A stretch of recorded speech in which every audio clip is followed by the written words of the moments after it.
Et coucou mes petites étoiles, j'espère que vous allez bien. Alors aujourd'hui, comme on fait là depuis quelques temps, on va aller voir quelles sont les énergies pour vous là de cette fin de semaine. Qu'est-ce qui se passe pour vous, peut-être aussi pour votre autre ou dans cette relation qui est avec la personne de votre cœur. Comme toujours, on va se laisser guider par le texte qu'on va lire. Alors aujourd'hui, j'ai pris les mots célèbres de l'histoire. Voilà, on va aller voir. Peut-être que ça veut dire il y a quelque chose. On va aller voir ce qu'il en est. Et puis on se laissera porter par les cartes qui m'ont appelé. Donc n'oubliez pas, c'est une guidance générale. Vous prenez ce qui est important pour vous, qui fait écho, qui résonne en vous. Peut-être que toute la guidance va vous parler. Peut-être qu'il n'y aura que certains passages. En tout cas, le message, il est là pour vous éclairer, pour vous permettre de mieux comprendre certaines choses dans votre vie s'il y a des interrogations ou même s'il n'y en a pas. Des fois c'est utile d'avoir une autre vision des choses qui peuvent vous amener sur un autre chemin. En tout cas, j'ai fait appel, comme d'habitude, à mes guides, qui sont mes ancêtres, et je leur ai demandé de pouvoir éclairer les messages que je vais vous passer. Je vais allumer la petite bougie pour marquer leur présence avec nous. Voilà. Ok, ils sont là, ils sont avec nous. Si cette guidance vous plaît, n'hésitez pas à faire un petit pouce, à la partager, à la envoyer à des amis. Ça fait peut-être que ça leur parlera aussi. N'hésitez pas, voilà. Laissez un commentaire. Ça fait toujours plaisir d'avoir un commentaire, de me dire ce que vous avez ressenti ou pas dans cette guidance. Et puis, si vous voulez une guidance personnalisée, n'hésitez pas à me contacter. Via la description, vous trouverez mon mail pour prendre rendez-vous. Allez, on y va, c'est parti. Je vous invite, comme toujours, de fermer vos yeux, si vous le souhaitez, de poser une intention ou alors poser une question ou alors tout simplement on se laisse guider par ce qu'il va venir. Ok, on va prendre celui-là. Ok. Fonction de président de la République. Oula, on va parler politique aujourd'hui. Cette décision prend effet aujourd'hui à midi. Ok, on est, je sais pas à l'heure qu'il est, 11h30, dans une demi-heure. Pendant la campagne de ce référendum, alors on parle de Valéry Giscard d'Estaing, donc Valérie c'est moi aussi, avec un IE, hein. Décidément, passé maître dans le maniement subtil d'un modeste mot de 3 lettres, avait annoncé avec regret, mais avec certitude, qu'il ne pourrait dire oui. De son côté, Georges Pompidou, puisqu'on parle de président, hein, ancien Premier ministre démissionnaire le 10 juillet 1968, alors peut-être que cette date est importante, moi ça me fait beaucoup sourire, parce que voilà, elle l'est pour moi aussi, le mois de juillet ou le 10, voilà, vous, peut-être que c'est votre année de naissance, ou l'année de naissance de quelqu'un que vous connaissez bien, qui peut que vous est important. Le 10 juillet, c'est peut-être une date importante, ou le mois de juillet. Bon, voilà, vous vous adaptez à qui en est. En tout cas, et en réserve de la République. S'était contenté d'assurer le service minimum pendant la semaine qui précédèrent le scrutin. Il avait même confié qu'il ferait acte de candidature si le général venait à démissionner. On parle du général de Gaulle, hein. Pompidou sera élu président de la République le 15 juin 1969. Alors peut-être que cette date aussi est importante. Hein, 1969, quelqu'un qui est vous, ou c'est quelqu'un que vous connaissez, le mois de juin, le 15, voilà, voyez, comme tout à l'heure. 58,21% des voix au second tour face à Alain Power, inconnu. Hein. Jacques Chambon-Delmas rejoint alors l'hôtel Matignon. Quant à Valéry Giscard d'Estaing, le poids de son oui mais, suivi de sa difficulté à dire oui, lui permettent d'obtenir le ministère de l'économie et des finances. Ouvrez, c'est infortuné roi de France. Maintenant on parle de président, on parle au roi de France. Philippe VI, père de Crécy, 26 août 1346. Alors le 13, le 46, le 26 août, encore une fois, ce sont beaucoup de dates. Entre 1338 et 1453, la guerre de Cent Ans, succession. de campagne militaire et de trêve oppose les deux plus grandes puissances de l'Occident chrétien. Ok, bon, on parle de... Alors, à ma grande surprise, hein. Voilà, moi je me laisse guider, hein. Donc, on parle de président, on a beaucoup de dates. On parle de royauté, de conflits. Alors, je ne sais pas si on parle de politique. Alors, je vais être claire avec vous. Je ne suis pas du tout l'actualité parce que j'ai décidé il y a maintenant 3 ans ou 4 ans, je vais être franche avec vous, de ne plus regarder quoi que ce soit parce que ça devient anxiogène et déprimant dans la vie. Donc moi, j'ai fait abstraction. Donc je ne sais pas ce qui se passe. Peut-être que c'est un message. Voilà, on est en train de parler de tout cela. Je ne sais pas pourquoi. Oui, alors, on va utiliser l'oracle des sorcières. Voilà, peut-être parce que c'est ce qui me parlait, qui m'appelait. Allez savoir, peut-être qu'on a quelque chose. Cette fois-ci, c'est une guidance vraiment générale. Peut-être qu'on va parler de la vie actuellement politique. Bon, on parle aussi de dates, hein. Alors, je ne sais pas si vous êtes de ces années-là, si c'est votre âge. Et voilà. Et peut-être votre vision des choses, de la vie aussi, par rapport à tout ce qui se passe dans l'actualité. Peut-être que vous êtes comme moi, vous n'écoutez plus parce que vous comprenez bien que ça n'amène que de c'est anxiogène et en fait en plus ça n'amène que des peurs et une panique qui n'engendre que du mal-être. Et plus il y a de gens qui sont dans le mal-être et plus ça vibre ça. Donc plus on est de gens à vivre le bien-être, à essayer de voir les choses positivement, plus on aura, le monde vibrera du positif. Je suis utopique, je sais. J'entends, on me le dit. Mais bon, ça fait du bien des fois. Pourquoi ne pas y croire? Parce que c'est pas utopique. C'est nous qui devons y croire. Ok, allez, c'est parti. On va aller voir ce que l'oracle des sorcières a à nous dire. La lune. La temporalité. Ouf, ça y est, on l'a bien dit. On est aujourd'hui le 4, pleine lune. Elle est là. Donc on parle de temporalité. Ça veut dire que quelque part, on parle de temps, de choses qui sont en train de changer dans le temps. Vous voyez, on va traverser quelque chose. Alors c'est vous aussi qui allez le vivre. Et peut-être qu'on va le vivre dans dans une partie importante de la vie, dans le monde. En tout cas, il y a quelque chose. Et on demande aussi en même temps, j'entends, de prendre le temps. Le temps de se recentrer sur soi, le temps de penser à soi. Et peut-être de lâcher prise, si vous regardez trop ce genre de choses, de le lâcher prise. C'est un temps de paix, là, que nous arrivons à un temps de paix, de calme, de famille. Donc peut-être qu'il est temps de se recentrer sur vous, de vous recentrer sur votre famille. Là, en cette pleine lune, c'est peut-être de prendre conscience qu'il est temps de changer votre façon de faire, mais de le faire avec une prise de recul et de prendre le temps de réfléchir à ce que vous voulez véritablement. Ok.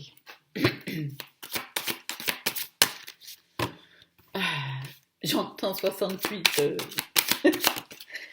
Alors, j'aime bien parce que vous avez 68, c'est mai 68, c'est la révolution, les gens vont se révolter. Et donc, ça va faire démissionner le président qui était là à l'époque, c'est le général de Gaulle.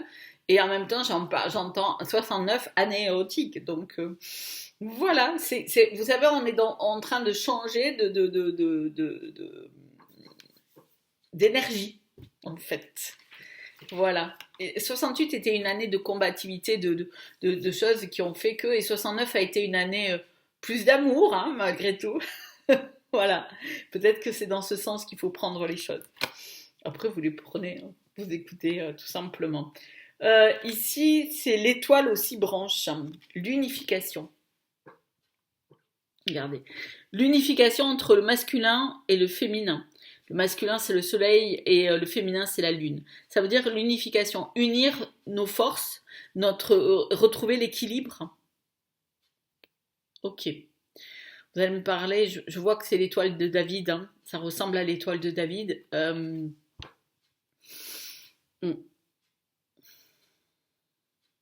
voilà, ça parlera à qui ça parlera. Voilà. Mais il faut unir les choses, ça veut dire apaiser tout cela. Apaiser tout cela. Hmm. C'est pour trouver l'union entre la force et la sensibilité, pour calmer les choses. Voilà. En vous et dans ce monde.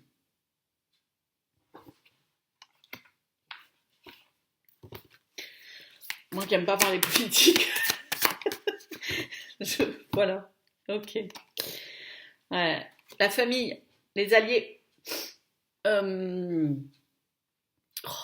et c'est particulier là, hein. Je vais être honnête parce que j'aime pas. Moi, je ressens des choses. Ça veut dire que oui, il faut s'allier. Oh, attention, hein. Ne mélangez pas les choses. Je ne parle pas de politique. J'ai parlé de l'étoile de David.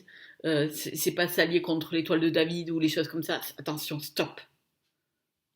N'interprétez pas mes mots, hein. Moi, je suis là pour la paix, pour tout le monde, quelles que soient nos croyances, quel que soit l'amour que nous nous portons.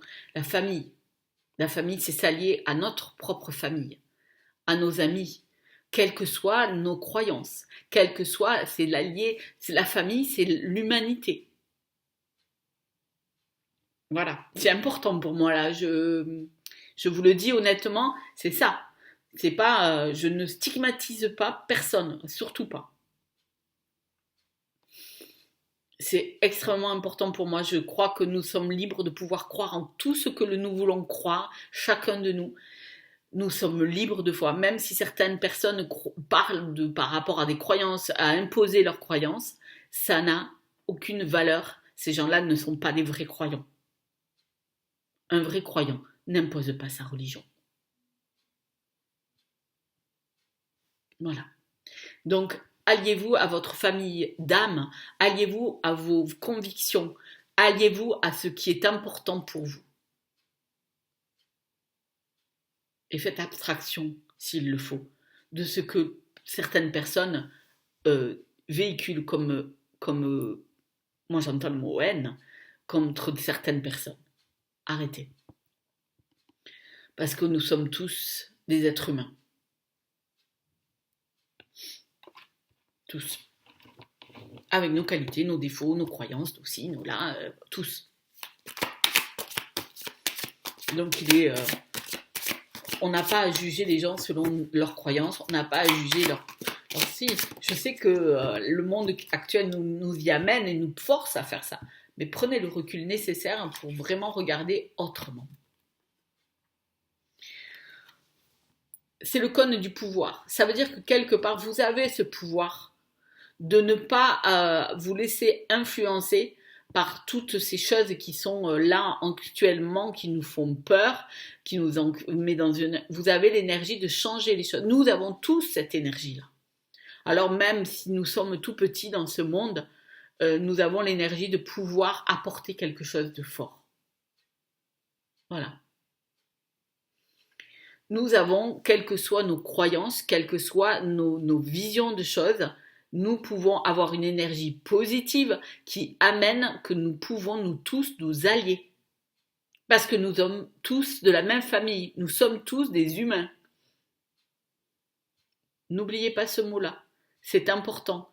Et quelles que soient les circonstances où nous vivons, avec les difficultés que nous pouvons vivre dans le pays où nous sommes, ou de ce que nous risquons de peut-être vivre, n'oubliez pas de rester allié à vos valeurs, à votre énergie et à vos croyances qui sont des croyances parce que n'oublions pas que quelles que soient nos croyances, elles sont portées d'amour. Toutes. Elles ne prônent que l'amour, pas la guerre. C'est les hommes qui en font la guerre pour, soi-disant, leurs croyances. Toute religion, quelle qu'elle soit, prône l'amour.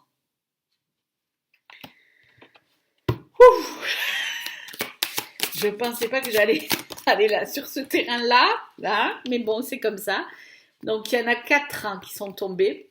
Il y a ici la cape, le camouflage, l'illumination, la bougie, l'étude, l'introspection et le gardien des secrets. Ok.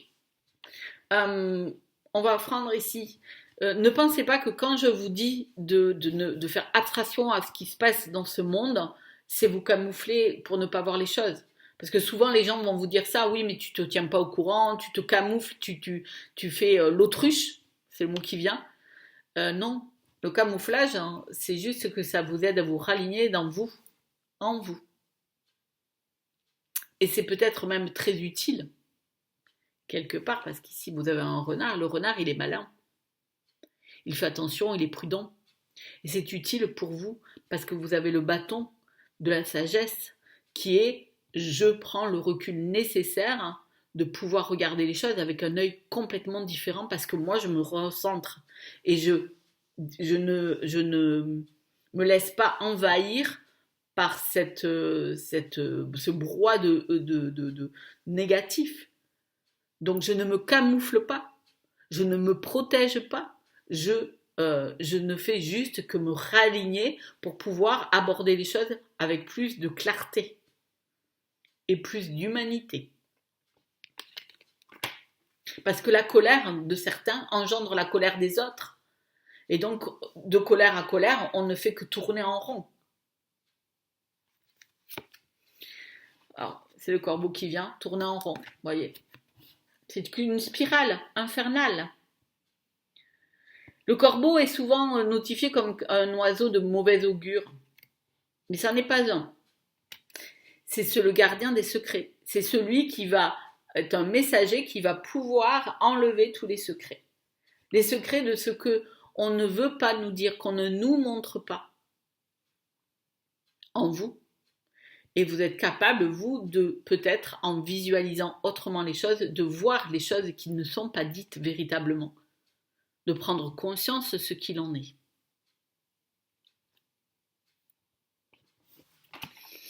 Ok. En fait, ici, c'est le miroir, c'est l'étude. C'est prendre le temps de vous recentrer, excusez-moi pour la lumière, de vous recentrer sur vous-même, en fait. De vous regarder face à vous-même et de vous dire, ok, qu'est-ce que moi, pourquoi je ressens ces choses-là, pourquoi j'ai peut-être toute cette colère qui est engendrée encore par ce qui se passe dans ce monde, pourquoi tout cela, qu'est-ce que je dois en tirer comme réflexion sur moi-même. D'accord? Pour avoir, ici il y a un aigle, avoir une vision différente des choses. Pour prendre les choses avec ce recul. Hein. Il y a certains secrets qui devront être dévoilés, et peut-être que des secrets dans votre propre famille. Là, on va parler de vous. Maintenant, c'est vraiment des secrets qui doivent être dévoilés, dites. Qu'on va tirer le fil et que tout va se dérouler, enfin, oups là, il y a plein de choses qui vont arriver. Et donc, qui vont vous mettre face à vous. Et c'est pour ça qu'il faut que vous vous mettiez camoufler un petit peu, que vous protégiez déjà de tout ce qui se passe à l'extérieur pour pouvoir, quelque part, vous réaligner, pour pouvoir encaisser tous ces secrets qui vont venir pour faire face à vous-même. Et à ce moment-là, vous voyez, c'est la bougie. Ça va être l'illumination. En fait, vous allez découvrir une autre façon de voir les choses de la vie. Et ça va être une vraie illumination pour vous.